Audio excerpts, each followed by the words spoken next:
General Weygand has called the Battle of France is over. The Battle of Britain is about to begin.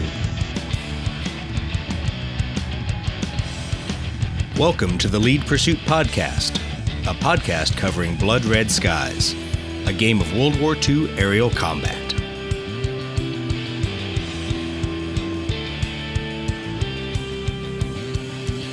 Good evening and welcome to the Lead Pursuit Podcast. Tonight's podcast is going to be a little bit different because while we do have a special guest, we're going to spend some time talking about Veterans Day, some veterans wargaming questions, some questions from members of the audience, and we're obviously going to talk about some of the news about Blood Red Skies. But there's going to be a lot of different subjects, so if you came here just to hear Blood Red Skies tactics, hear about Blood Red Skies painting techniques, you might want to skip this episode. It may not be as heavy into Blood Red Skies as you want. As we were searching for a guest, we thought, who do we bring on? Who do we talk to that's got a unique perspective? Somebody that'll really help ground us in what we need to know about Blood Red Skies. And none of those guys were available. So you know what? I called up the pusher. That's right. Himself, Jon Russell, and said, John, please be on the podcast tonight. So John, we're glad to have you on as our backup. Of course, I don't mind being second fiddle, round two. It's all cool. And yes, that would be me, the pusher. Thanks, guys. Happy Veterans Day. Raise your glasses to all those before, here, present, and future. And thank you guys for being here and for your service. Hey, John, this is Brett. Glad to have you. Absolutely. Glad you're back in the house, no matter what Doug says. Keep sending me models. You're on my Christmas list. Roger, copy. You just let me know. And like I told you guys, I'll be over in headquarters land from about the 4th December to the 11th December, so I can dig around in the studios and try to confiscate. No, that's not right. Free up. Yeah, that's it. And the Russell Fly-By-Night service is here for you guys. Take care. I know Brett would probably do some really illegal stuff, even involving farm animals, if you could score some Ju-88s. You betcha.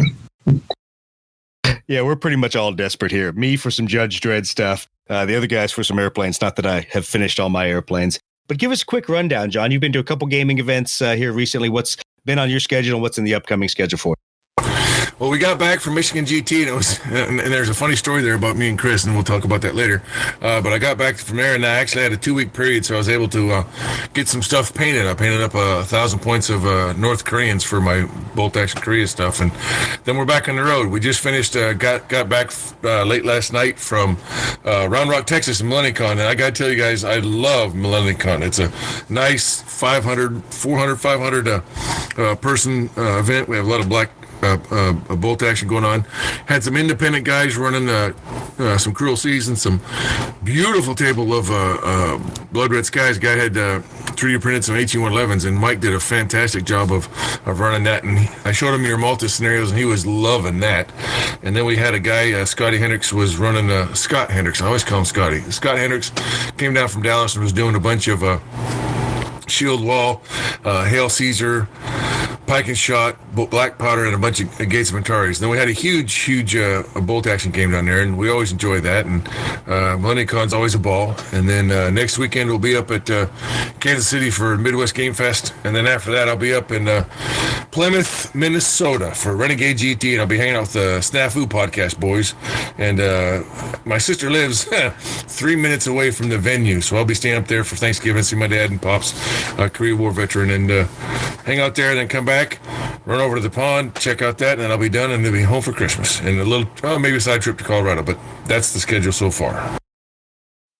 Nice. Well, the thing that we've all been talking about is seeing how everybody has kind of been on the road for the last couple weeks. A lot of really impressive aircraft that are out there. Guys have done some great work out there, painting up airplanes, getting them on the table. And you sit there in the Blood Red Skies ready room. It's kind of funny.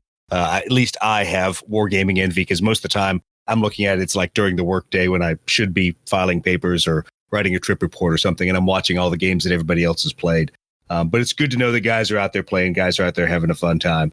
I know Brett and I got a chance to play a couple scenarios at an airstrike, do some Malta action a couple weekends ago, and that was fun. But it certainly doesn't scratch the itch like getting into the convention mindset and just playing over and over and over again.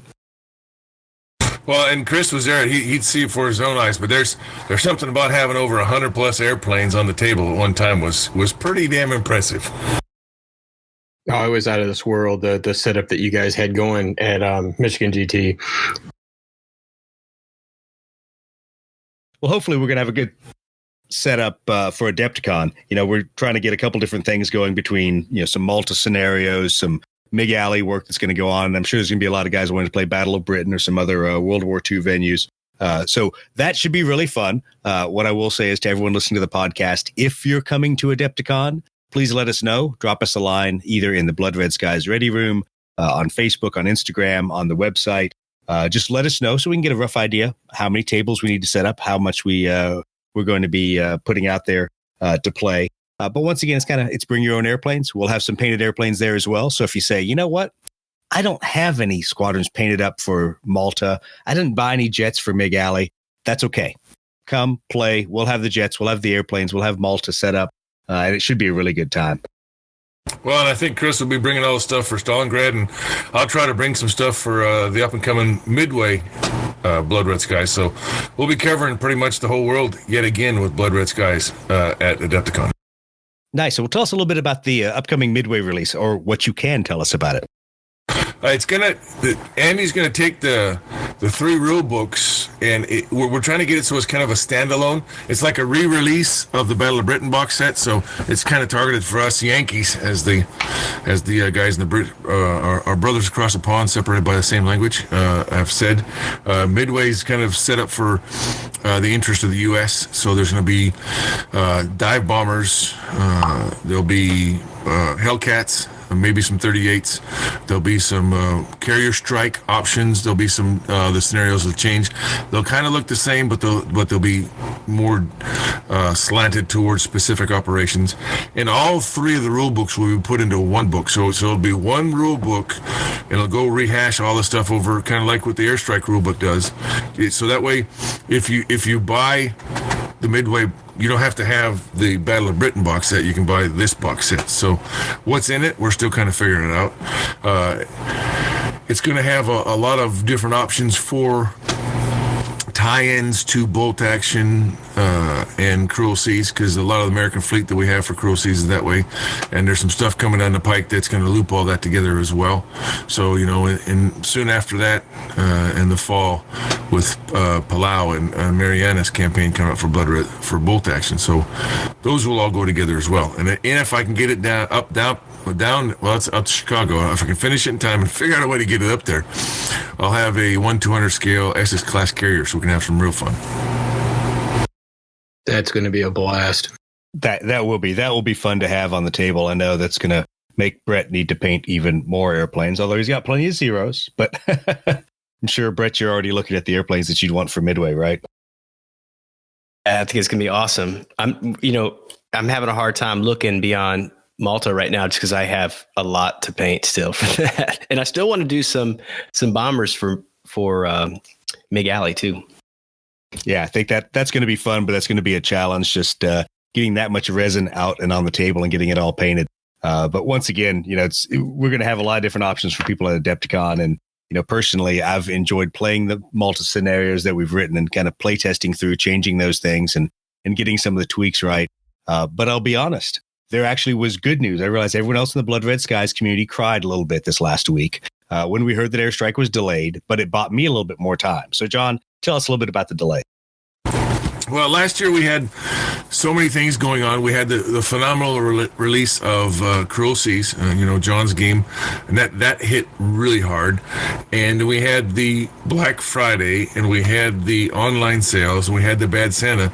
So what happened was we got inundated. Everybody responded so incredibly well that some of our orders didn't get out till February, even late March, and that's not right. And we wanted to prevent that. So what we've decided to do is, with the release of Black Seas, which came out last month, and we've already sold it out twice.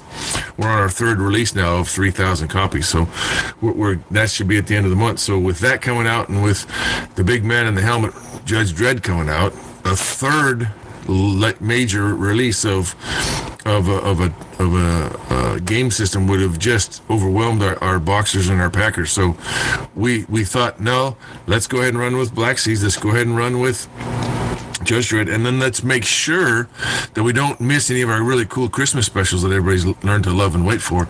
But let's not rush airstrike to just get it out. So let's go ahead and take some time. We've pulled airstrike until February just to make sure it's right and to relieve some pressure, and not shoot ourselves in the foot. Well, that's good to know. I mean, once again, I realize you say you care about your stalkers and your packers, but you didn't bring me a copy of the Judge Dredd set, so I'm gonna have to order a box set from these guys. So I'm just gonna add to the overall weight. No. You just send me an email. I'm getting 2 trade bundles shipped to the house end of November, and I'm not going on the tour recon route until January, February, so I might have a copy fall off the back of the truck. You know how it is. I appreciate that. Of course, that's more things I'll need to paint, and Brett's going to counsel me on how many airplanes I still don't have that are painted. So, well, I'll just send him some Focke-Wulf 190Gs I picked up at MillenniumCon. They had a really good. I try to stay away from flea markets now. Ever since the debacle up in Little Wars, when I walked around with Big Will Greenslade and in 15 minutes spent $400. I really needed to do that, but I got some cool toys. But I try to stay away from flea markets now. But this one guy had 30 190Gs sitting there, and it was just a silly price. So I got 30 190 metal Gs sitting there, F190s. So I mean, if you need some for that Stalingrad stuff, just let me know. Okay, so we talked about upcoming Christmas sales. Yeah, there's one of those rumors that's always out there. John, a lot of guys are kind of getting excited for the Christmas sales, and they're thinking maybe there's a Blood Red Skies metal closeout. Let's clear out the warehouse stock. Could that be coming? That could be. I'll find out. I'm going to be over there from the 4th to the 11th of December. I'll find out. I know we're moving more and more to the. Chris saw the water resin. I'm really liking what I'm seeing, and a lot of people are liking that. And they're lighter. Don't need the big foot. So we'll see a lot more of those resin and plastics. All of the Dread release will be in resin and plastic. There will be no metal in the Dread right now that I know of.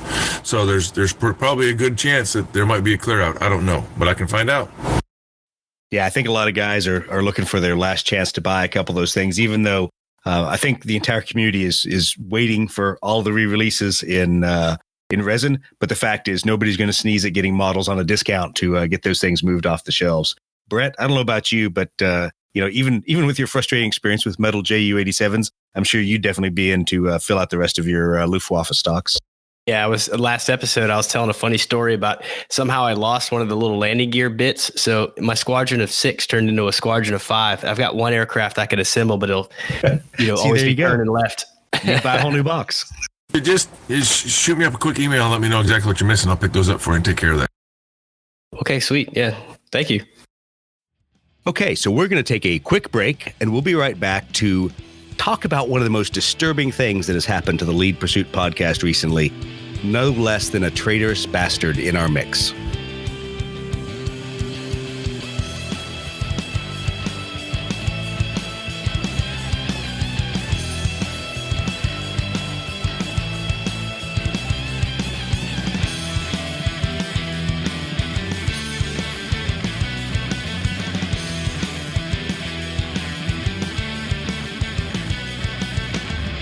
Okay, and we're back.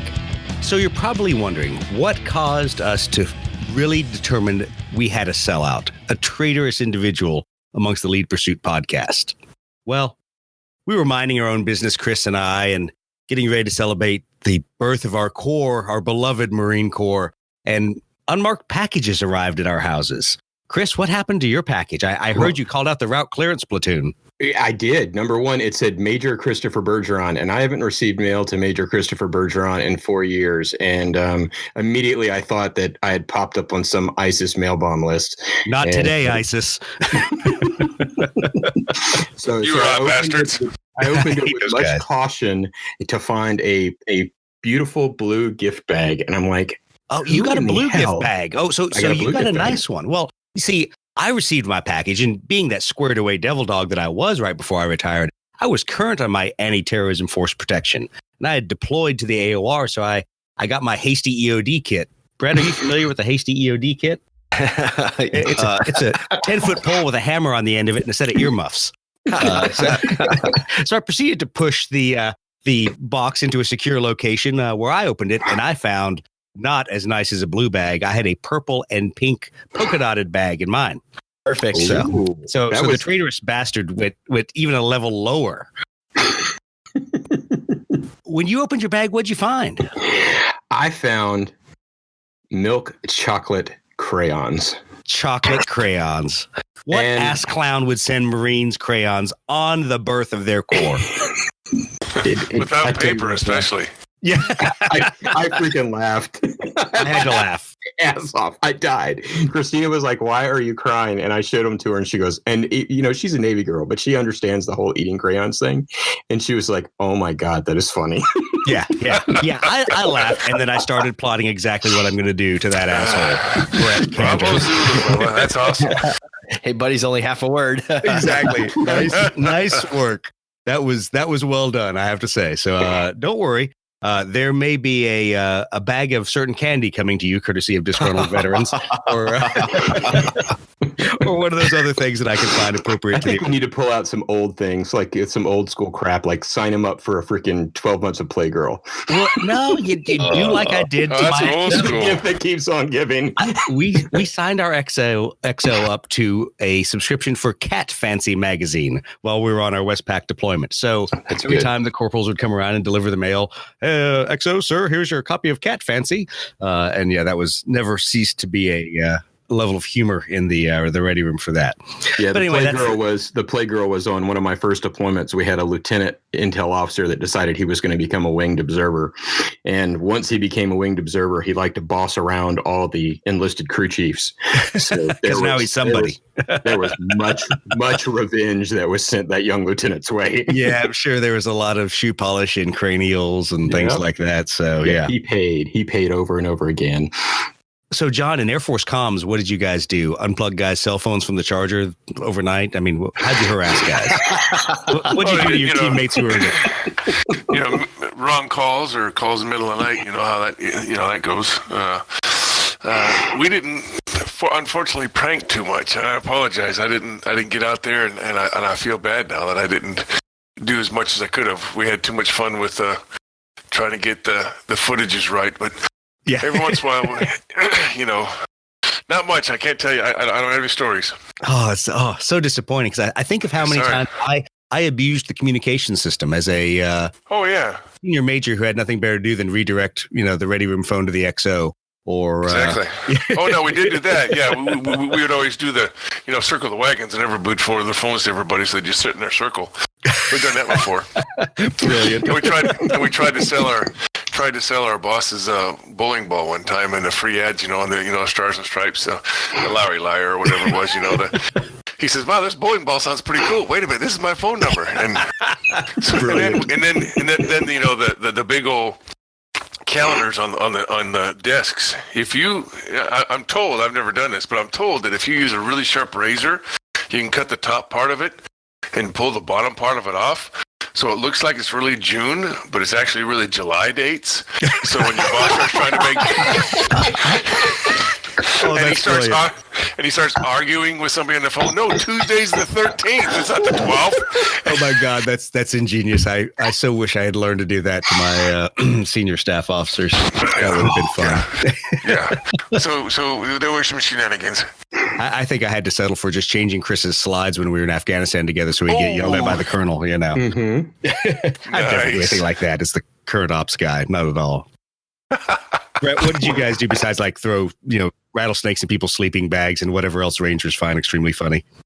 Well, I can't think of any pranks so much, but I remember it was pretty much standard operating procedure when I was in regiment. My RTO, we called it the field manual. The back of whatever map we were working off of course, it was always laminated stuff, but the backside was usually some, collage of favorite, favorite porn lady, stuff. shall we say? Yeah. And my RTO, strangely enough, instead of it being a montage of all these different, selected images, it was just one image of a woman's ass. The whole map it was bigger than life size. I just shake my head okay, whatever. Whatever, man, whatever floats your boat. We can handle that here. That's funny. That's right. Well, so one of the things that we're going to talk about is, as as veterans who play war games, there's a lot of questions that come up, and there's a lot of always emotion kind of tied into veterans issues, and not always a lot of humor, as at least we're trying to inject. But a couple of the people in the Blood Red Skies Ready Room kind of raised some good points about, when is soon or when is too soon for historical wargaming. Now, obviously, with Blood Red Skies, it's fairly easy for us because there is some date separation between what we're simulating and what has actually happened. In a lot of wargaming, there isn't. I know there's a lot of modern out there that simulate counterinsurgency actions in Afghanistan and Iraq and various other places. John, what have you seen from a lot of the conventions you've gone to? Because you go to far more true wargaming conventions rather than Brett and I that go to the nerd 30K, 40K kind of these things for Brett, Chris, and I. Everybody's got to get his thrill somewhere. It's really selective. It seems like the older crowd doesn't do the World War II or the Vietnam, whereas they'll do Ancients or English Civil War. There's a guy that I run into all the time at Adepticon that he understands bolt action and knows it, but he doesn't play it. He can't play it because he said, I can play, Hail Caesar or Saga all day because, maybe I had a great aunt or uncle that, was there, but I didn't know him. But if I start doing bolt action, it's pretty much I'll start thinking about Uncle Jack and Bob and Tom that didn't come back, and I just have to end up in the bar. So he doesn't. Yeah. It's a little too soon for him. But other ones, some of these young guys out here they love this modern ops stuff, and they eat it up. And a friend of mine, Big Will Greenslade, sent me a link last night to share with you guys. It's called battlespace6.org. And it's Veterans for Veterans camaraderie. Camaraderie. Easy for you to say. You've had too many drinks already. You're cut off. That's right. Through Tabletop Gaming, providing a channel for veterans to simulate. Basically, it's nice. Yeah, and it's Battlespace 6, Battlespace, all one word, the number 6.org. You guys can check it out. Yeah, I'll take a look at that. That's pretty cool. It's pretty cool. It's one of those things that people talk about when is soon too soon, and I can understand. 10 years ago, there wasn't a lot of Vietnam games. There wasn't a lot of Afghan games. There wasn't a lot of Iraq. But now there seems to be, they're coming out of the woodwork. And I don't know if it's the time has passed or it's a therapy or something, but you're seeing more and more. I mean, Spectre from England comes over to MillenniumCon now and sits with Black Sites Studios, and they do some training. I love Black Sites terrain. Their Middle East terrain is freaking awesome. I mean, that terrain alone is enough to get me to start playing modern military war games. They're the one that did the full-size freaking ship, right? The ship is one that I still haven't ordered. I still want to find a way to use that in Dust 1947. I want that ship. Yeah, I'll send you pictures from what they did this past weekend. There, 4 years ago, Connor and Ben were two dudes in T-shirts hanging out at Texicon down in Dallas on a weekend with some Sarissa-looking terrain and thinking, we might be able to do this. We got something. And you step forward 5 years later, and everything happened just right. Foreground falls and gets renamed, and these kids come up with something that's beautiful, customed, and tailor-made and cheaper. And now they've both quit their jobs, and they do nothing but Black Site Studio stuff. And they're that is good to know. Yeah, Ben and Connor are great guys, and I look forward to pushing their wares as well when I go around places. You'll see. Yeah, their stuff's pre-painted too. It's just it is. Steps it up a whole other level. It's a mix of pre-painted and some print stuff that's on there because they had all the Islamic architecture tile and stuff was printed and glued onto the a lot of their stuff, and it looked awesome. I mean, I was sold, and made me want to go figure out who made a bunch of 28 millimeter MRAPs and MATVs and Spectre. Start doing all that. Well, Spectre can do that for you, and so can Miniature Building Authority, and then there's always Empress Miniatures. They make some good HMVets and. It's phenomenal stuff. I love that John Wick set they were releasing at Adepticon this year. That was just crazy. That was nice. Well, my problem is my loyalty really runs to Anvil Industries, and always wanted to find a way to use their military contractor set because that looked pretty darn cool. But once again, another game system that I don't have time to paint or play. But it's one of those things, and I think a lot of guys talk about wargaming being therapeutic, and we'll come back to that in a little bit because. One of the kind of difficult questions that we've had to ask a lot of guys is it's easy when you're playing Star Wars or when you're playing 40K to play the bad guys because the bad guys aren't real. But for some people playing the other side, I mean, they've got serious moral hangups about that, and that's okay. I mean, there's people that won't play the Luftwaffe in Blood Red Skies because they're the Nazis, and that's. There's a kid. There's this other kid I run into every once in a while. I'm not going to say his name on because I don't want to embarrass the kid. But bless his heart, the kid's smart as a tack. Just sharp. And he had an uncle or he had a in-law or somebody in his chain that was in the Second SS, and he runs Second SS, and he'll dress up in Second SS and he'll show up. And he has the dice, and he has he has full-on stuff, and he's doing it to remember his father or his grandfather or whoever it is in his chain. But sometimes he forgets who he's talking to. Yeah. and we were standing at an event with two of my friends, and one's a retired VA doc, and one's a sergeant major, 30 years plus 3 IDs, and he said something, and we both stopped. And I've never seen the command sergeant just turn and like, "Excuse me, son," and maybe you better leave. And the small unassuming doctor who's got relatives from Poland and his wife's full Polish and stuff like that, and he goes, "I've never seen him snap." And he's like, "You need to leave." And it was just like, holy shit. Yeah, but the kid didn't understand what he said, and he just didn't get it. Exactly. He didn't understand the concept. Yeah. So and nowadays, we're living in a world that we can do anything we want, say anything we want, but we'll be tied that if I don't like it. And that's what's the problem with some of these games. I mean, I was talking with Alessio and Alessio Cavator a couple visits ago, and he got the rights to Hunger Games. Okay, and they sell River Horse Games sells Hunger Games, but there was a stipulation in the contract that none of the figures could be pointing a weapon. So Katniss's bow is down, or the District 12 guys. It kind of makes it a little difficult for a game about killing. Yeah, obviously you didn't read the books or watch the movie, so really okay. But it's one of those things that it all boils down, gentlemen, to it's a game, and if it's getting to you that bad, then you need to go find another game to play. And thank God we're in the golden age of gaming that you can do that. And there's board games, and there's role-playing games, and there's card games, and there's miniature games, and bless your heart, go find something to twist your nut. But and that's the thing that I'll tell people is, there's a lot of stuff, whether it be American Civil War, whether it be World War II, whether it even be Vietnam or modern counterinsurgency, there's always things you can find that could bother you. And I say that not trying to be condescending, but I say that as a veteran who goes, not everything that the quote unquote good guys did in a lot of these things, a lot of these actions was pristine and above board. But to me, that's history. That's understanding that, war is brutal, and that a lot of times the people giving the orders in the war aren't the ones on the front line experiencing it. So there's a little bit of, you have to understand, am I playing a game or am I reenacting history because I want to be like those people that did whatever action it was?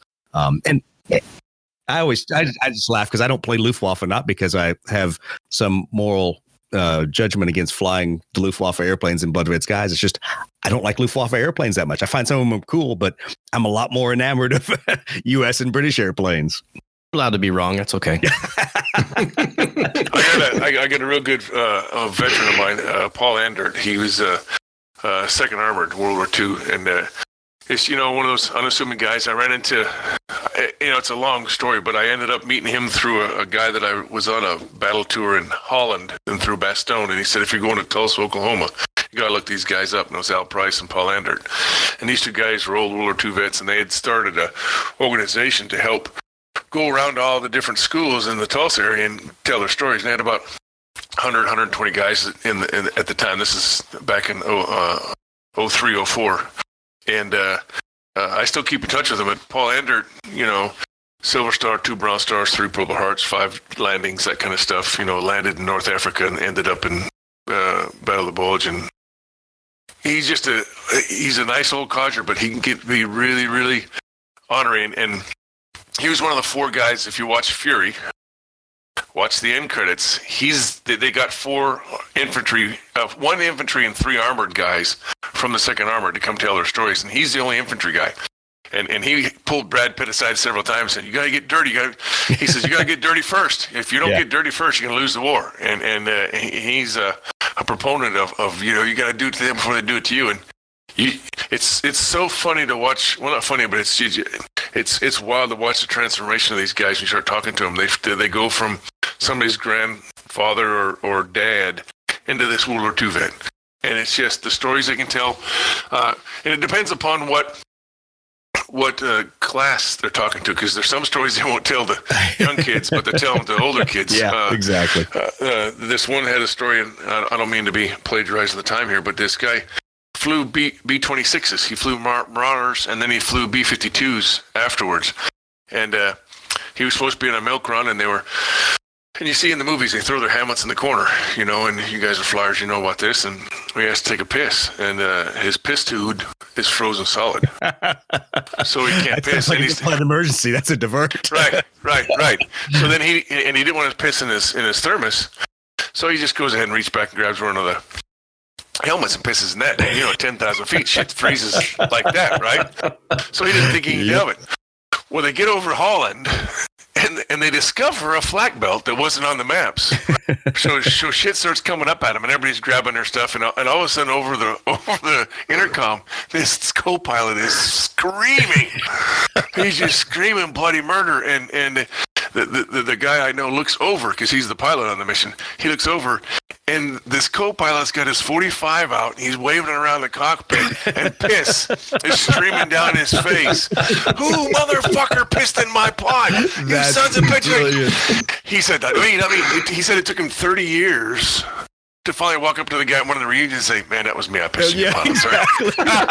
that's the piece of information you take to your grave.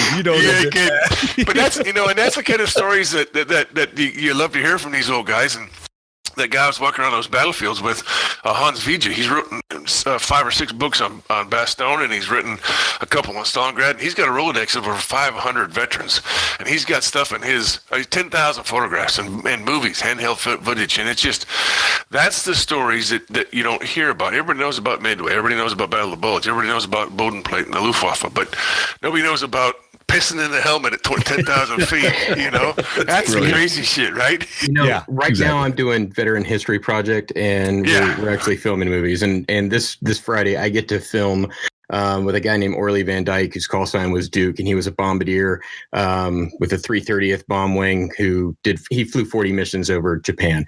They were relievers. They came in the second batch. They only encountered one. They only had one air-to-air incident because the Japanese were so out of fuel by that time. Mm-hmm. But just talking with him and in doing this history project, I wanted to make myself a better interviewer. So I actually found one of the Osprey books that's about LeMay taking over the B-29 effort. And I read that book, and then I looked at the back of the book and found the author, and I said, hey, let me see if I can find this guy. So I found him. He had a .edu address, and I found out if you've got a .edu and they've got a .edu, they're really likely to talk to you because they think either you're a student or an academic. And he gave me a call, and in the first couple of minutes, I said, if you had this guy in front of you, what would you do? And he said, well, I'll tell you what you don't do. He says, don't try to write history. He said, because the fact of the matter is, it's all been written. He says, we've got when the planes flew, what the missions were, how everything went down, when everybody was, what the XYZs were. He says, what we don't have is, what did you feel like? What did it smell like? What were your feelings? What was the average mission like for you?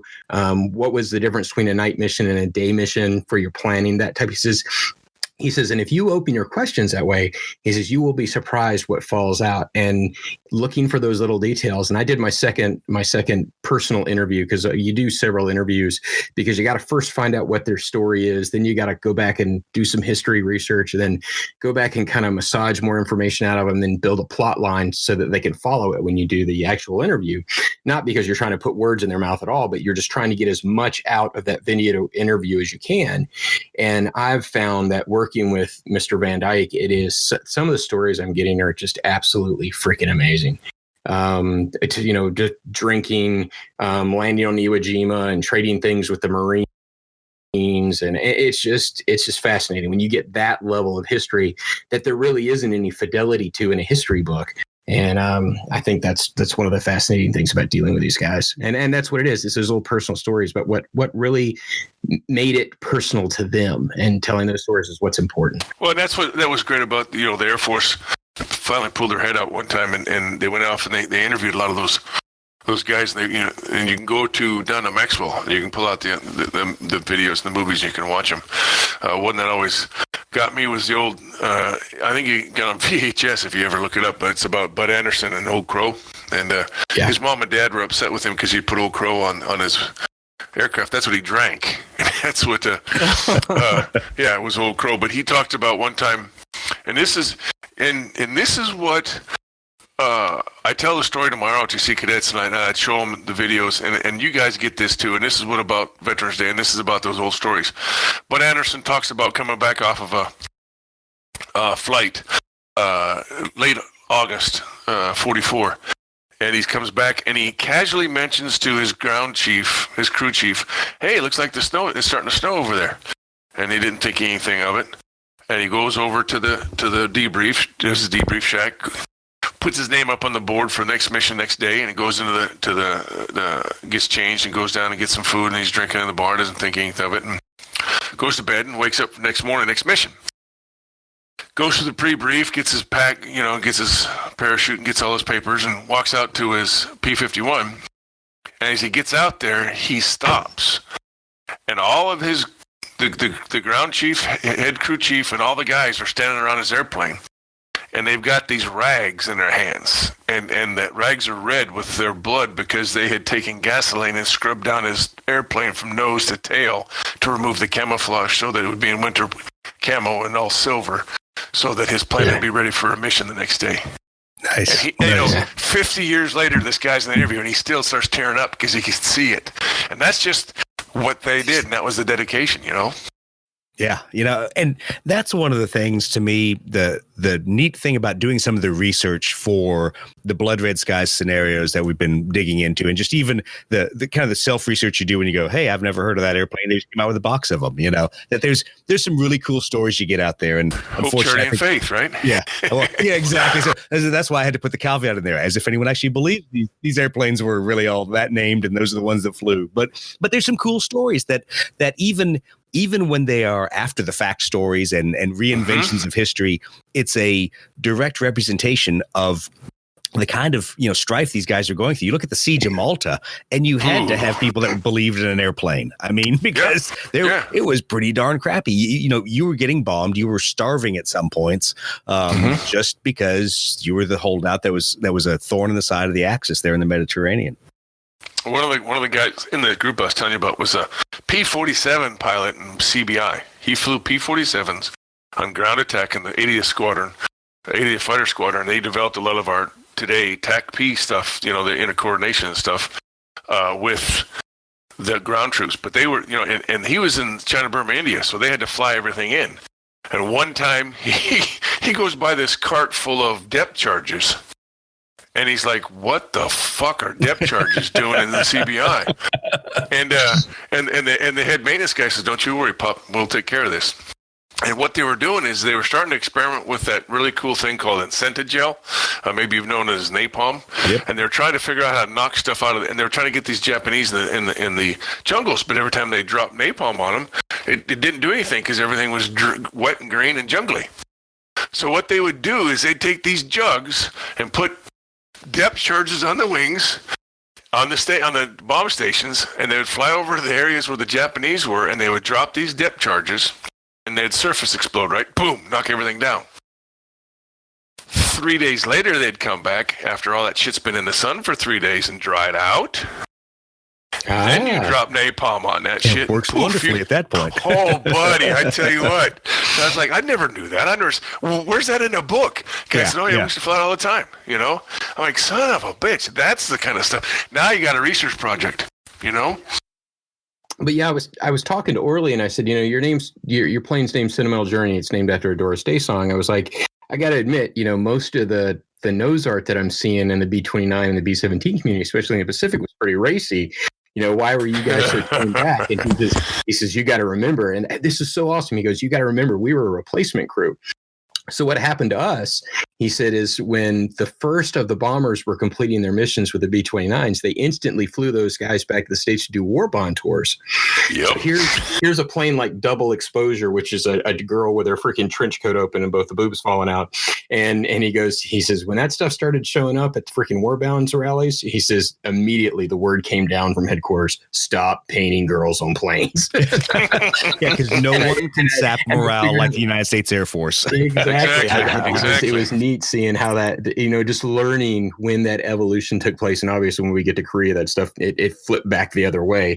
But because people stopped paying attention, there weren't war-bound rallies anymore. But it was neat just hearing why there was that change and understanding that those guys were dealing with some of the things. Hell, I remember when we were told not to stop, but to stop painting girls on airplanes. And I think it was our first deployment in 92 because we got the first batch of females at sea with the Navy.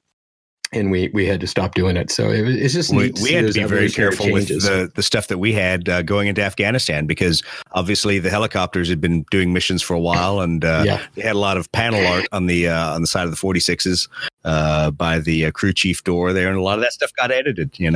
So they put it on they put it on the B1, don't you? Why do I care? What's a B1? No, I'm kidding. Well, yeah, exactly. Those guys are in the nosebleed section. Yeah, but they have nose art on the B1s, but they put it in the front wheel well. Nice. So you only see it when the wheel's down. So they got some pretty cool shit in those wheel wells. Oh, I can imagine. When it's closed up, man, you can't see shit. Well, we had a memo that came out that basically for the same reason. They told us mid-deployment what we couldn't do anymore. And it was you could have stuff that was on your plane that was tasteful, and tasteful was actually defined in writing, Marine Corps stationery. And one of the crew chiefs, with crayon, with crayon. One of the crew chiefs went out and he had one of the guys paint like a muumuu dress on the girl that was on his airplane, and he changed the name of his plane to Plain Jane. In protest. Nicely done. Yeah, you leave it to aviators to pretty much give everyone the finger when they're told what to do. So that's kind of a good thing. So we started painting girls on the inside armor on the 46s. Yeah. So exactly. Yeah, the applique on the right side door is where I saw a lot of stuff, but it was kind of funny. So one of the other things I want to talk about is that there, as we're saying, a little bit of cathartic play of war games. To either find a way to bond with other veterans or just to find something that's military related, but is, slightly less unproductive than some of the other things we could do. I think for me, a lot of it is it's fascinating to explore what I'll call war without consequences, to be able to refight even some pretty rough and horrific actions, and to be able to look at those tactical decisions and understand maybe just how lucky we were in some of these things, that what we think of as history that was written and it was set in stone really was a couple lucky things and some really hard people making some hard decisions. And I think Midway is one of those, a great example of that. I know, Chris, you've been doing a lot of reading. I haven't been reading ahead yet for getting ready for the Midway box set. But there's to me a lot of going back and looking at history. And I think I know the guys on No Dice, No Glory showed a really good example of this the other day. I think it was yesterday. Where a refighting of the Iran-Iraq war, and it was all the political infighting, all the what was the level of tolerance for casualties? How much could you let your fellow Iranians or Iraqis die to make a political point or to achieve your aims in destabilizing all the other factions while still beating your enemy, who was the other country? And I think there's an element of that allows veterans to go back and to process how things happened historically without having to watch the real documentary or watch the real footage again to see those kind of things. I don't know what you guys think. Well, Mitch and Troy always do a good job of the research, and I always like doing stuff with No Dice, No Glory. It's great. You know where Mitch works, right? Oh yeah, I went to work with him. So yeah, good for you. Because I mean, that there's your dream job right there, right? And he's really pushing Blood Red Skies in the Pentagon now, and I think it's rightly so. And I've met a lot of drivers that love the game. But it gives you a chance to refight things. You're always going to run into that grognard that comes up and says, "Oh, you got the wrong Prussian blue," and "Oh, you've got the wrong rivets." And we even got them now with the wrong rigging and the wrong sails on our Black Sea stuff. Now, I mean, my God, people are. Well, I figured it's like everyone else for Napoleonics that the wrong plume in that hat. I don't care. Well, look, we've been on campaign for 6 months. It's going to fade. But unless you're going to fight Gettysburg and you're going to be the Union and I'm going to be the Confederates and I'm going to lose because that's the way it was, and you fight it exactly the same. All these are a cathartic way to try something different. What happens if Pickett didn't charge that way? He charged this way, or what it could have, should have stuff. And that's where the fun of the wargaming, I think, comes in as well. I saw recently a really interesting, it was actually a video, it was a panel discussion between a bunch of acclaimed authors and World War II historians, actually.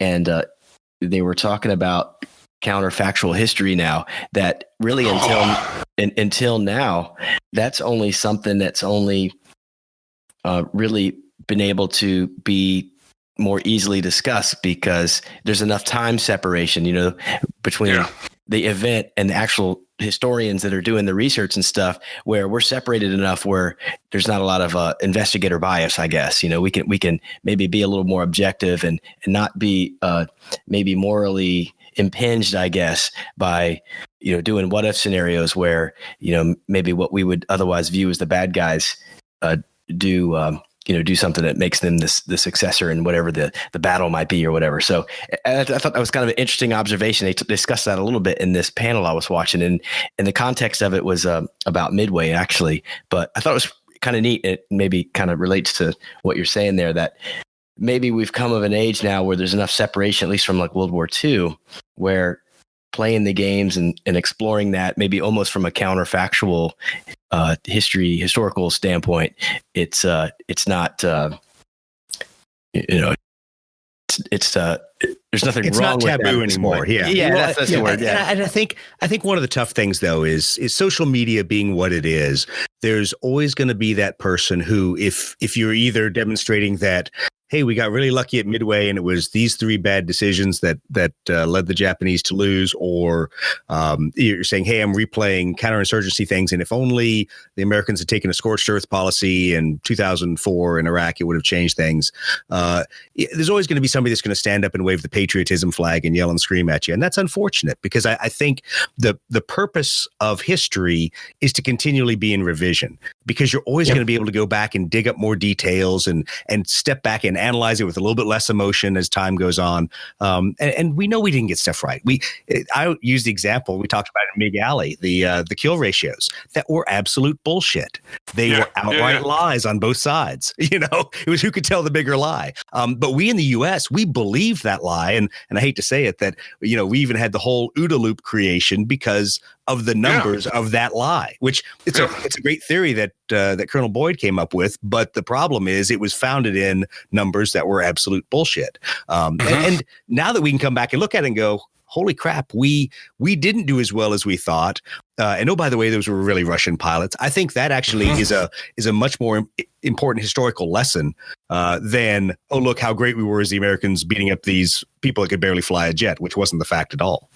And that's that's when me and Steve did research for the Bolt Action Korea book, we wanted to put a lot of that in there. So that's, it is a big ass book, but we had to, I think Korea, it just, the project started 3 years ago when we finally got it on the shelf, and we're pretty proud of it. And people are, and it's funny, people are starting to ask questions about that. And, well, if you play all the scenarios, it seems they're not equal. Well, did you ever read anything about Korea? Oh yeah. And then the second scenario is, Ivan needs your help. There's three scenarios in that book that are hypothetical. The first one is called Ivan Needs Your Help, and it's about a crashed communist aircraft. And if the communists get there first, great, they get the guy there. But if the United Nations forces get there first, it may be a Russian pilot, and then that cracks the whole thing. The second one that we did is called Nuke 'em to your glow, and we discovered in our research when I'm sorry. I'm just, you got me started talking and I'm loaded, so here we go. When the Truman administration left and the Eisenhower administration took over, they had some discussions, and they were scared of the Red Menace, and they decided at that time that they were going to try to contain it as best they could. So they took, at that time, the United States had 48 nuclear assets. That's all we had. That's everything, 48.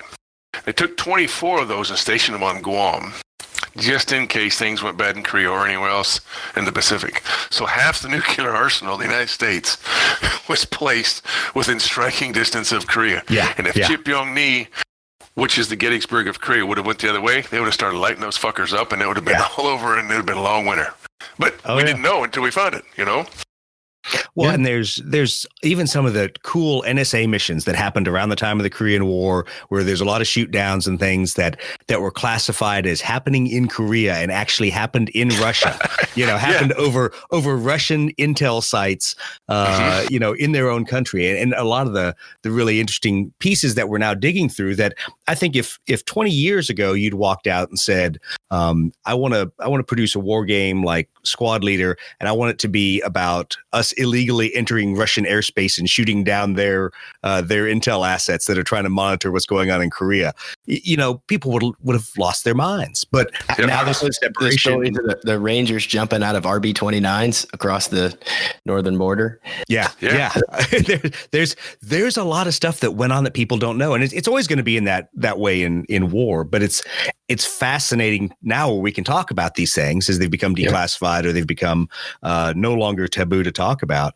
But there's still some things that are always so emotional. People they really don't want to deal with it. They don't want to talk about civilian casualties in a lot of the airstrikes in North Korea, because a lot of it, as we've talked about doing our B-29 research, there were times that they got close to the target and said, screw it, there's too many MiGs, jettisoned their weapons and went home, Yep. Oh, yeah. We're not getting any closer because it's just stupid. We can see how many, there's 40 or 50 MiGs circling. So. Yeah. Well, with Midway coming out here next year, I mean, not to turn it into a book report podcast, but I really encourage people to go out and read. There's a book called Shattered Sword, and it is a deep, deep dive by some American academics, historians, into what really happened at Midway. What's the real story of Midway? Because the fact of the matter is, a lot of the accounts of Midway were based on one fighter pilot from Japan's recollections in the 60s. And they go through the reasons why he would himself have wanted to paint the Battle of Midway that way, and to set up the Japanese Navy's failings on a couple of lucks, things that happen per chance, and these guys go through from an American point, and basically they unravel all that. And these guys get down to the level of deck cycles for airplanes, loading manuals of where ordnance was actually loaded by the type of Japanese carrier, because there was differences between carriers. They basically dispel if you've watched the movie Midway, not the new one, I haven't watched it yet, but I've heard it's a rehash of the old one.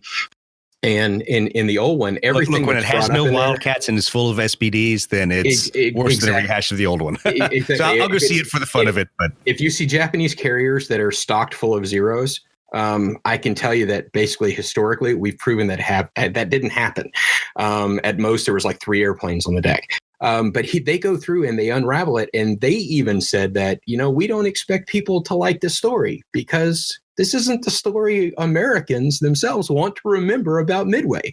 That we want to remember Midway as this super epic David versus Goliath turning point of the war. And these guys basically go through, and they're not doing it in a disrespectful way. They're doing it in a let's tell the truth kind of way. The fact of the matter is the Japanese had this big invasion force, and even if they had taken Midway, we had so many troops on Hawaii that they would have never held Midway for very long. Yeah. And the fact of the matter is there's no way that even if their fleet, they had left Midway with their carriers intact, we were producing Essex carriers so fast that it was just a law of averages. I mean, we were going to overcome them. And that was all of World War II, writ large. People don't think about it. One of the first stats I learned playing Squad Leader years ago was that the U.S. produced more Sherman tanks in 1 month in 1943 than Germany produced of the Panzer IV in their entire time. So, you take 2 tanks and you're not going to win at that point. It's a sheer war of attrition. The fascinating thing about getting into history at that level is that you learn debunk in your own brain some of the myths. And I think that's been really fun. understanding the Japanese. I mean, you get, especially with Shattered Sword, you get such a deep understanding with the Japanese Navy worked. I didn't understand the infighting between the Japanese Navy and the Japanese Army. Oh yeah. I mean, I knew it existed, but I didn't know that they kept Yamamoto on the damn freaking battleship because they were afraid he was going to be assassinated. Yeah. I mean, it's really fascinating. I would encourage people, especially with Midway coming out, go out and read some of those sources that are out there. Shattered Sword's been out for a good long time, but I can tell you what, it's a wonderful read, and it'll really paint make no bones, what was done at Midway by the American Airmen was just epic. Those guys were just brave sons of bitches. But on the other end of the spectrum, the Sea Eagles that flew for Japan were some brave bastards too, and they just had things kind of go against them that day. But I think that's the one of the things that we need to realize when we're doing historical war games.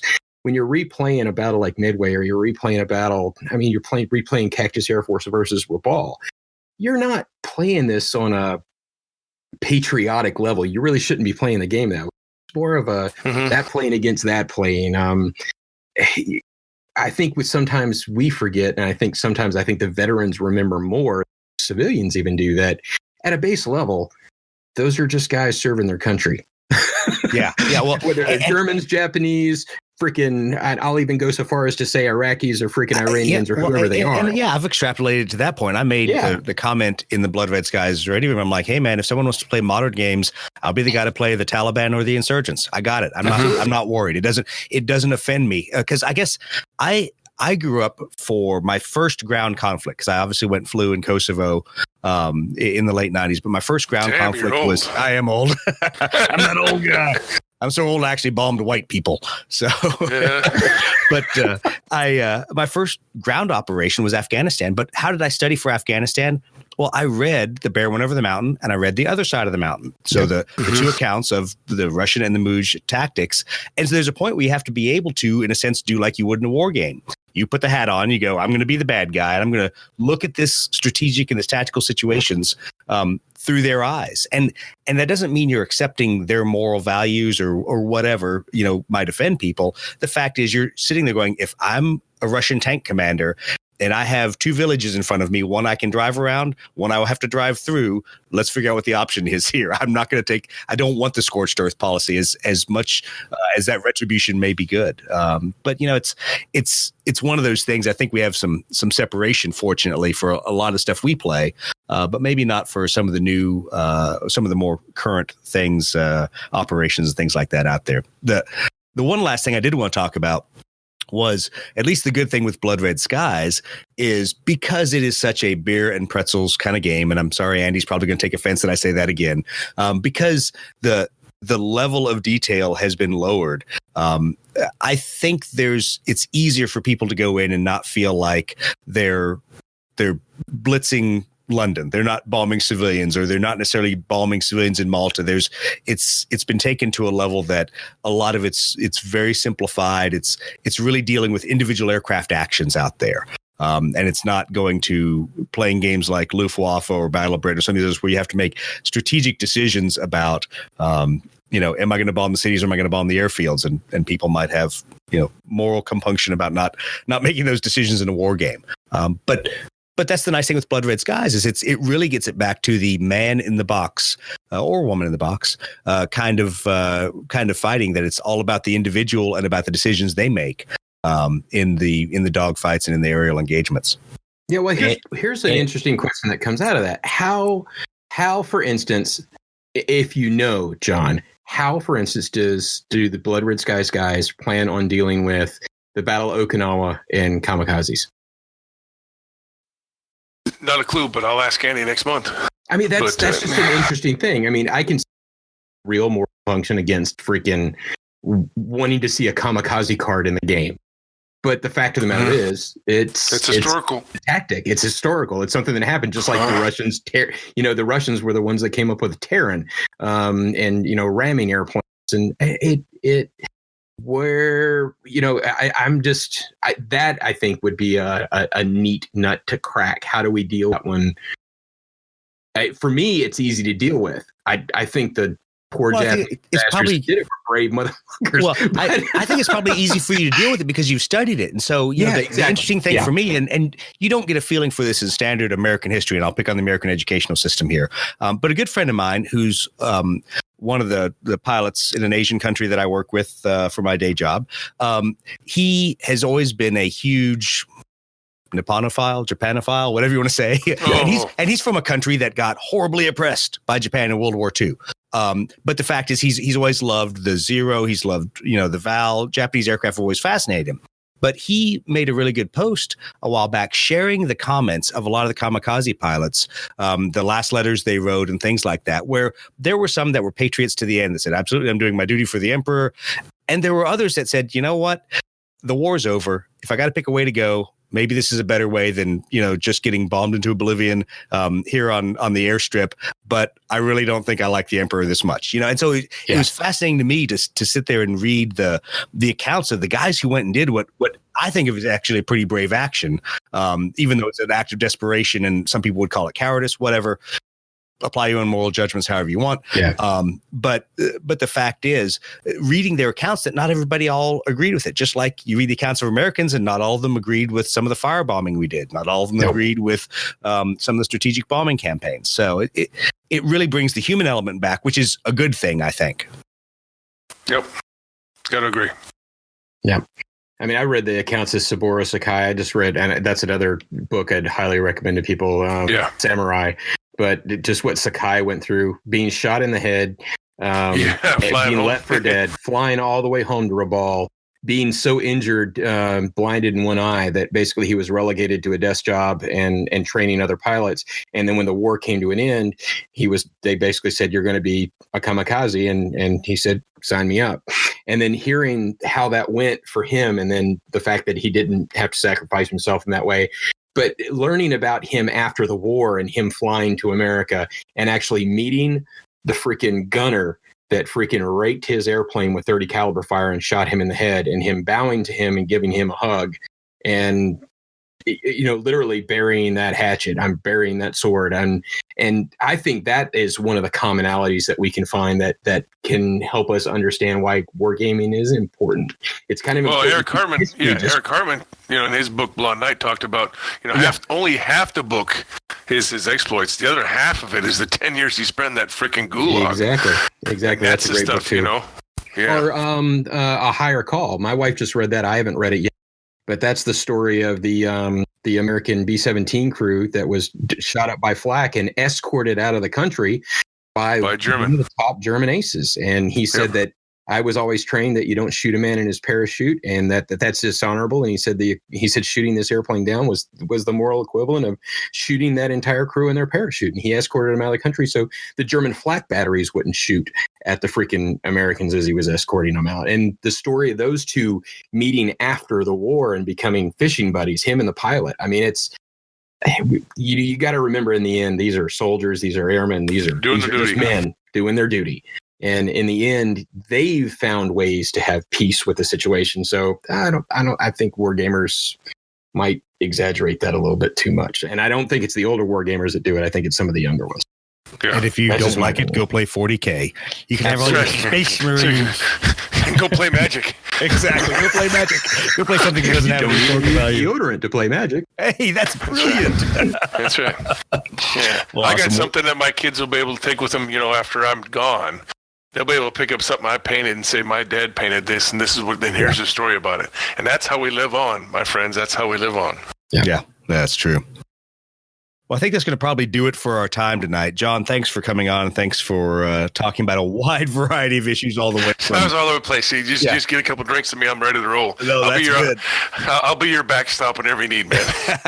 No, we're always glad to have you on. And you were not our last choice. You were actually our first choice. Because we knew that we needed a veteran we could beat up on that probably wouldn't come back and send us, you know, chocolate crayons and things like that, like Brett. That's right. We're still the young force. That's right. We're still babies. Well, you know, when one day you guys will grow up and you can join the military like the rest of the family. That's right. We'll live in a tent. Like that's what we always say about the Air Force. That's right.